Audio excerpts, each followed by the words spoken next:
Here we are with arguably the best political tag team on TV. Dr. PLO Lumumba on the far end, and Barack Maluka, who has reminded me just now, actually, he doesn't talk very much. He's a PhD now, so it's doctor and doctor.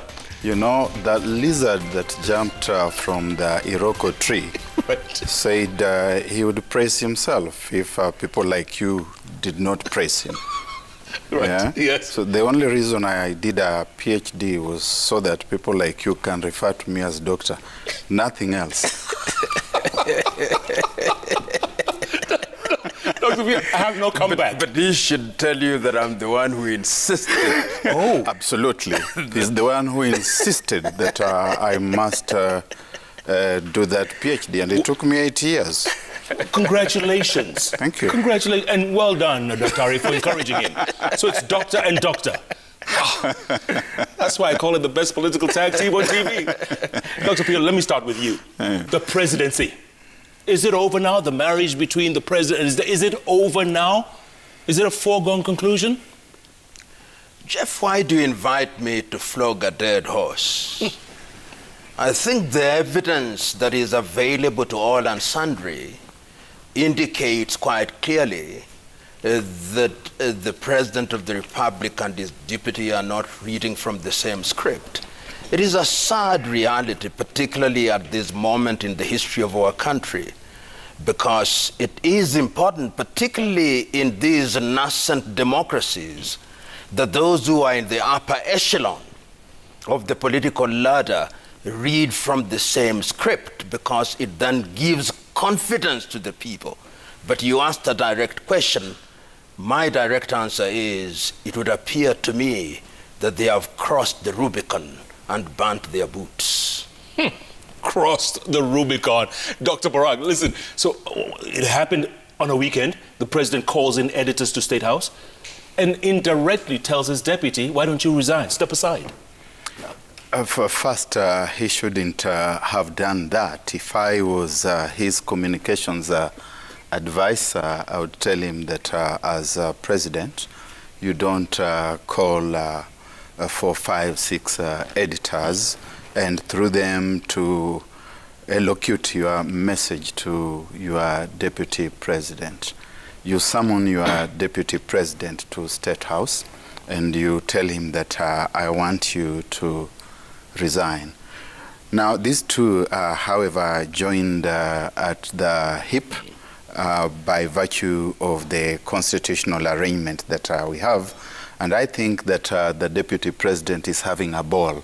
He's really feeling very nice about this whole thing and literally daring them to do their worst, which unfortunately they are not able to do. So he will be dancing around them for quite some time. And you asked Professor PLO whether it was dead between those two, the presidency was dead. The thing is that this country is shipwrecked. Government is shipwrecked. The captain summons the deputy captain through proxy, to tell him through proxy to step aside. But the ship is shipwrecked. The vessel is shipwrecked. It doesn't matter whether it has sunk or it is still floating. It is shipwrecked. And all that comes out of it is flotsam. You know, the debris that comes out of a ship that is shipwrecked. Anyone who finds it can claim it. Odinga can claim it. Mudavadi can claim it. Kalonzo Musyoka can claim it. No wonder they tell the deputy president to step aside. The opposition is also shipwrecked. A functional opposition would be telling the president and his deputy that you have failed. Step aside and allow us to give the country a new government. But they are not doing that. Instead, you see them behaving as if they are also inside us in government, losing and missing the best opportunity to tell this government that you have lost it. Yeah. Prof, immediately following the president's interview with the editors, the deputy president came back. He came back almost immediately and said, "I'm on a mission. I can't surrender." You know, if these were light issues, we would talk about them lightly. If it was their lives that they were playing Russian roulette with, we would not care. But to the extent that their actions and inactions have implications on the lives of Kenyans, we ought to be very worried. Because what we see here is what in diplomacy would be called saber-rattling diplomacy. The president and the deputy are daggers drawn, and they are daring each other. And what that has then engendered in the running of the government is indiscipline. And that indiscipline is manifest everywhere.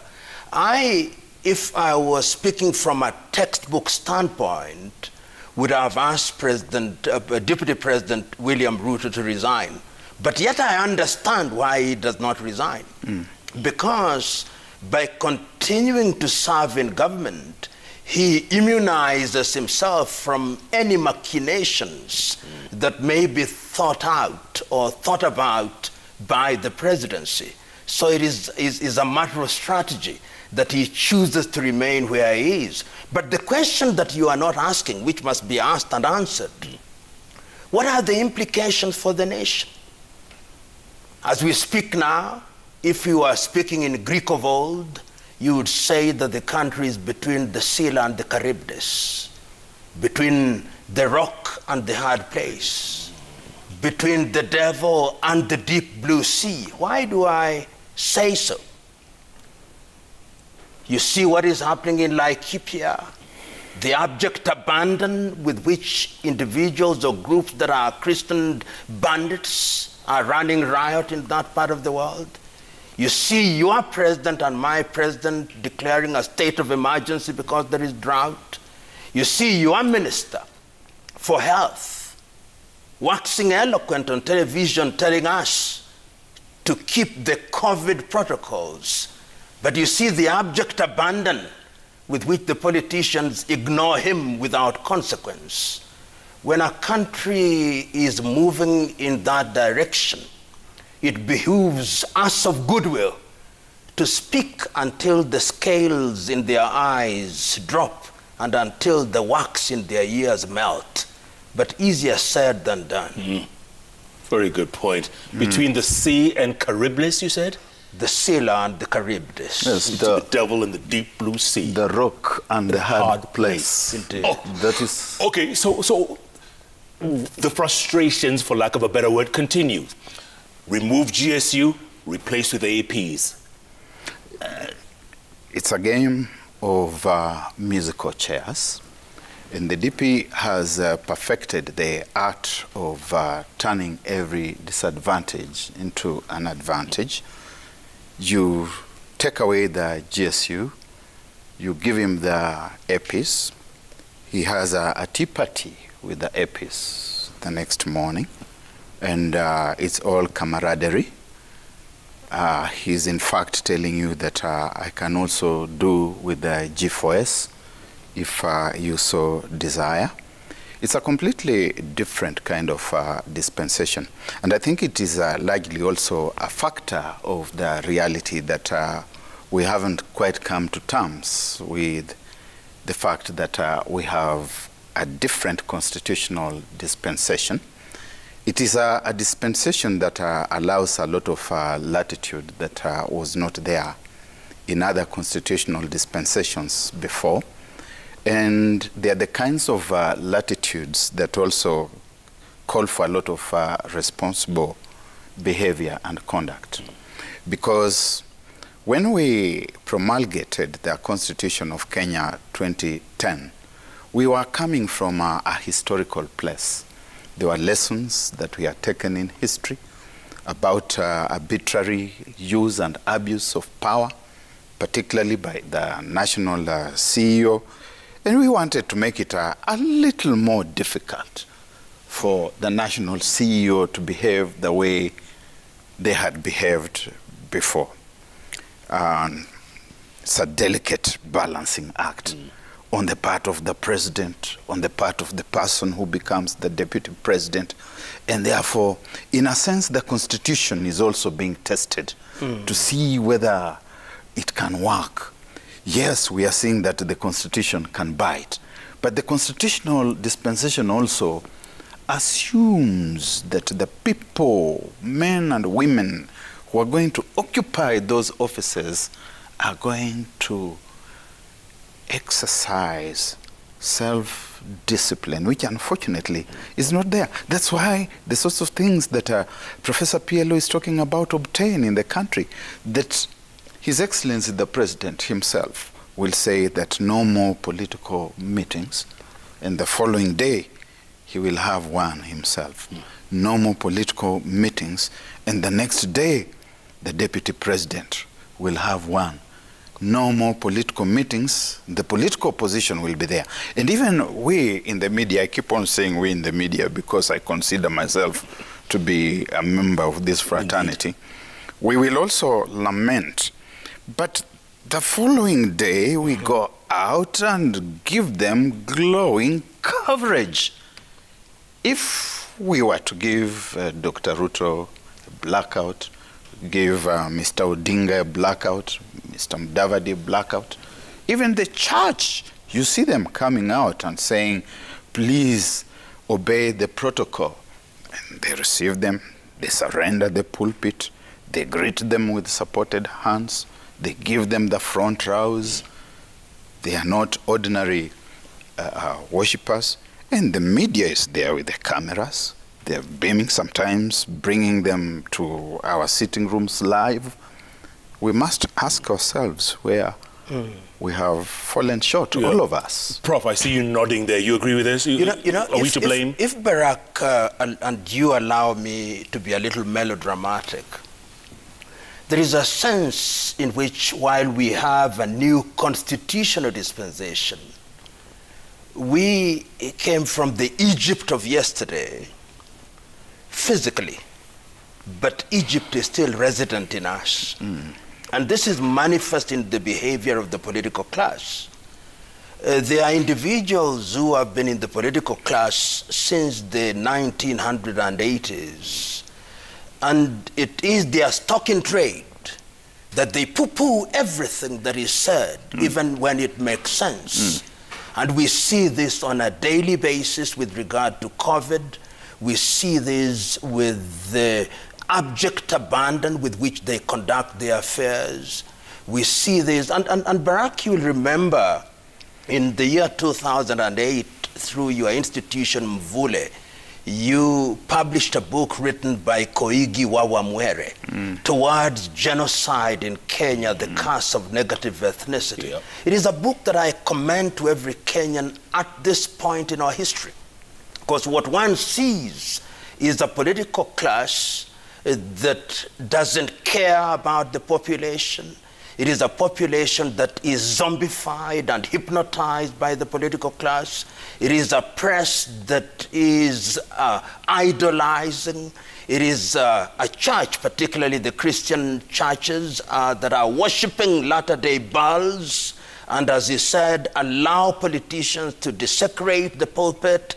And there is a sense in which the country has reached a stage where sense does not make sense. It is a country where greed is our creed, and that is a dangerous place to be at.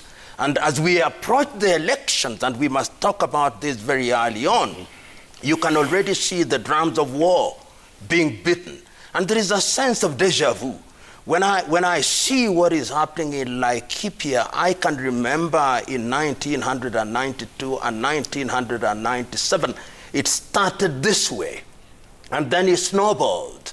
And before we knew it, we were enveloped into a whirlpool from which, I dare say, we have never recovered.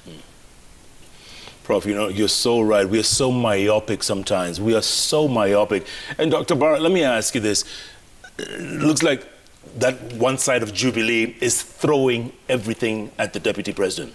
Look at C.S. Matiangi going out in front of a parliamentary committee saying, oh, deputy president, he has most security, 257 guards. Oh, he has built himself a vast empire. So they're throwing the kitchen sink at him now. Rafael Tuju, a few days later, saying, oh, it's great that he's making 1.5 million shillings a day on eggs as he paid his taxes. So it looks like, you know, the gloves are literally off. It is a good revelation. And I would want to see more of those kinds of revelatory moments and like activities. lifestyle audits? Lifestyle audits. But I would like to see them across the board. I would like to see and to know who else owns what. I would like to know where they got it. And I would like to know whether they are paying taxes or not. I would like to know who allocates the security detail to each one of these fellows. I don't know, for example, whether the deputy president picks up the phone and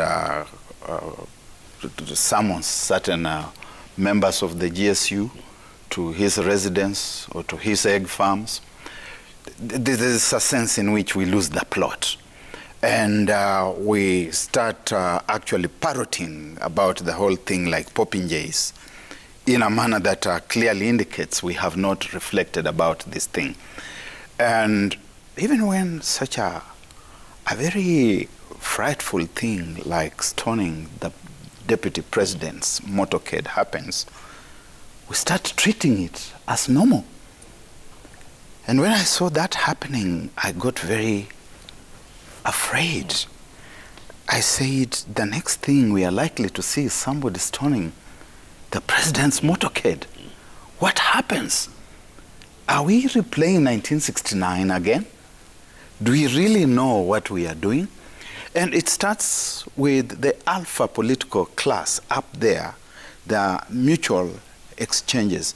Because when you talk about throwing the kitchen wash basin at the deputy president, these basins are actually being flung from all directions. And that's what I mean when I say that we are shipwrecked. And this government has gone beyond its sell-by debt. If there was an opposition that could pressurize, it would be telling them to step down, to go home. They have forgotten why Kenyans elected them. They have forgotten what their mandate is. The president who should be in charge as the person who occupies the one institution that symbolizes national unity has himself played the politics of division. And once the presidency has collapsed, because the presidency has collapsed, I can look in that camera and tell the occupants of the presidency that the presidency has collapsed. The executive has collapsed. There are no cabinet meetings.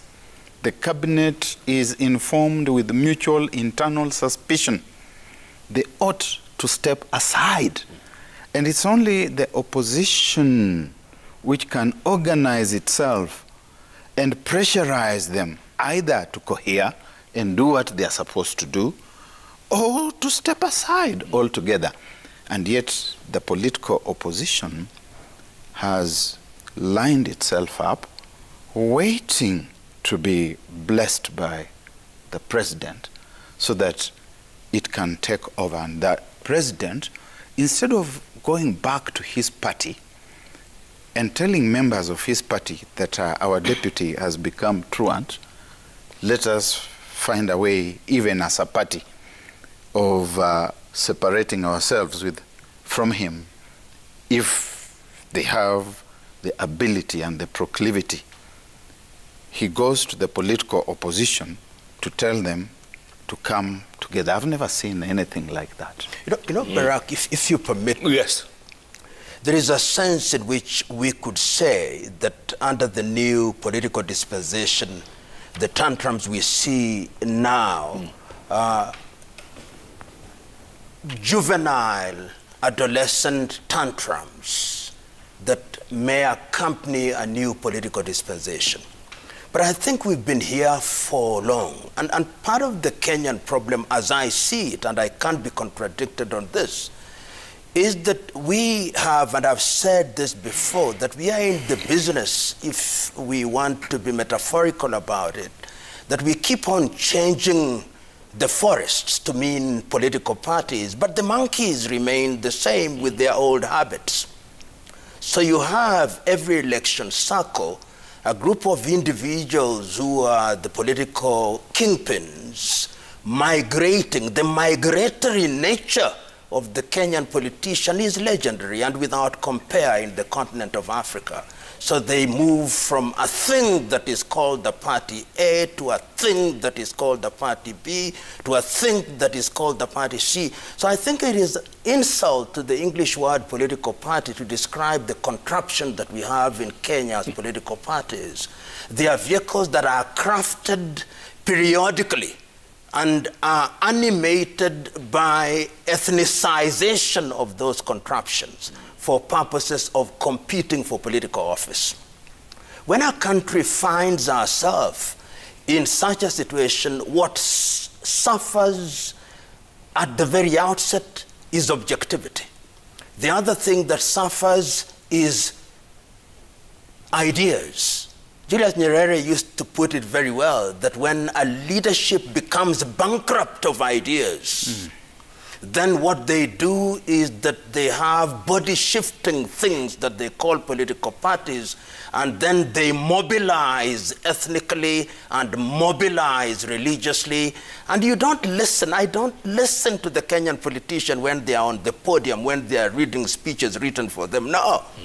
Listen to them at the funerals that they attend as a matter of course. Listen to them in the unguarded moments when they speak from their hearts. And that tells you, listen to what is happening, which annoys me to no end and should annoy every Kenyan. Mount Kenya, Nyanza, Western, nobody talks about Kenya. We are talking about the regionalization, the ethnicization of our agenda. And when they talk about agriculture, they talk about health, they talk about education, it's simply because that is the done thing in 21st century political discourse. But it is skin deep, it is a thin veneer, it is a moral fig leaf that they use to hide their political nakedness. And this is what we should expose when we have opportunity to do so, and we expose it, Jeff. Because, as they say in Kiswahili, mtego wa panya huingia waliomo na wasiokuwemo. We may not be at the center of the politics of it, but when they succeed in messing up this country, it is your children and children's children who will suffer. There is enough history in the region to tell us that. But they don't hear. As I said a little earlier, and I say so ad nauseum, the scales of ambition have clouded their vision. The works of material wealth has blocked their ears. What shall we do? Prof, real quick, remember the bromance that was between the two? Just matching shirts, matching ties. We bought all that in 2013. Was it from the start? Was it a mismatch? Was it a... Barack, you will correct me as a student of literature. I do not know who said it, but it was said that in a marriage of convenience, the couples sleep on the same bed, but they have different dreams.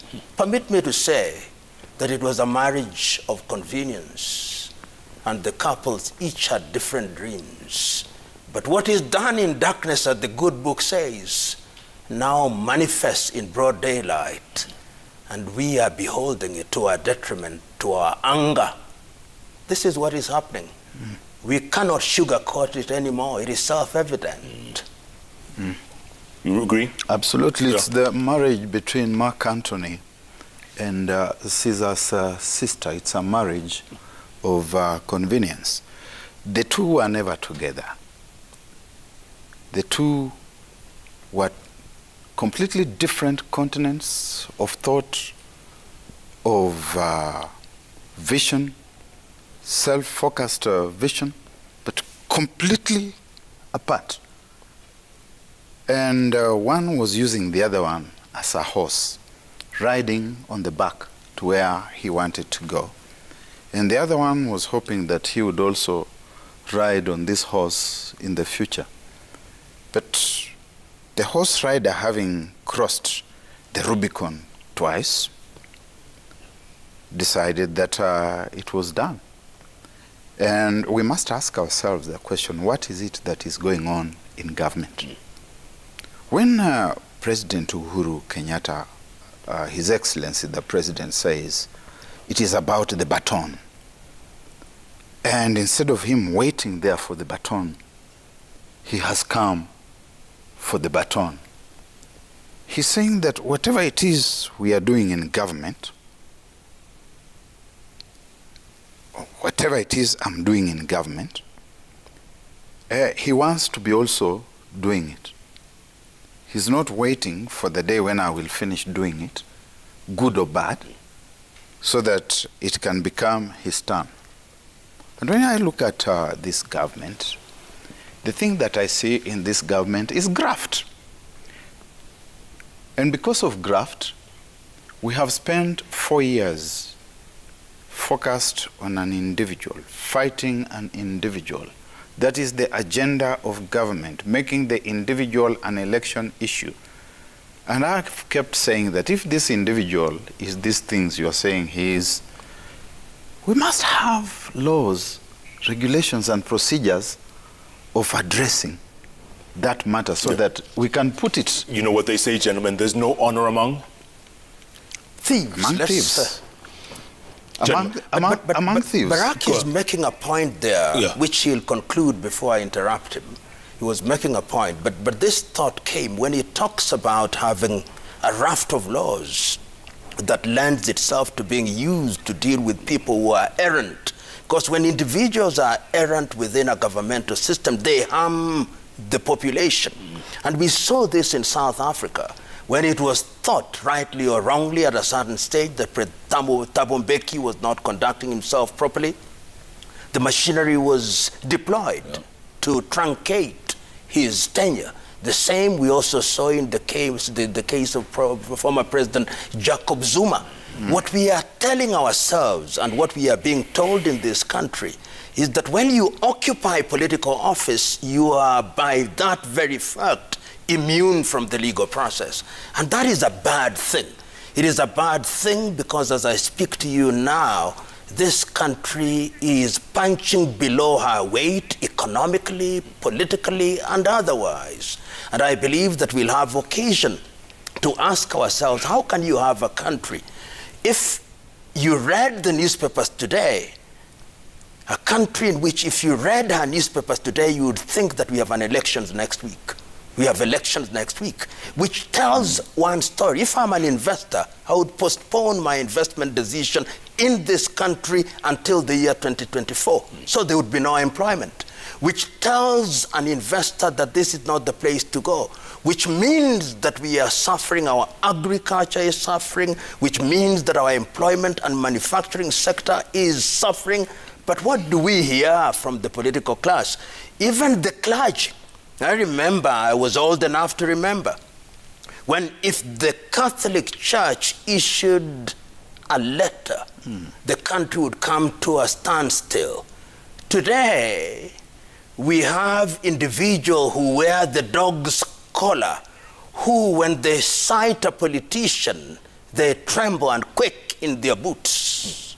That is how far we have sunk. And this has happened because indiscipline has become the culture of this nation. Democracy presupposes a number of things. One, the maturity of the masses. Two, a leadership that knows where it wants to take the people. And three, discipline as the DNA in running the government. All those ingredients have disappeared without a whimper. Gentlemen, I want to take a quick break. This is too much English for me. This is incredible. This is an interview you're going to be wanting to play over and over and over again. Because when Professor P.L.O. Lumumba shows up, and now Dr. Barack Muluka, listen to him. Also, no doubt the best political tag team on TV. Gentlemen, when I come back, the Uhuru succession. It's the usual suspects. What is that about? And we're here watching like we're on the sidelines of a Shakespearean thingy-majig. I'm out of English. Let's take a break. JKLive will be back in a moment.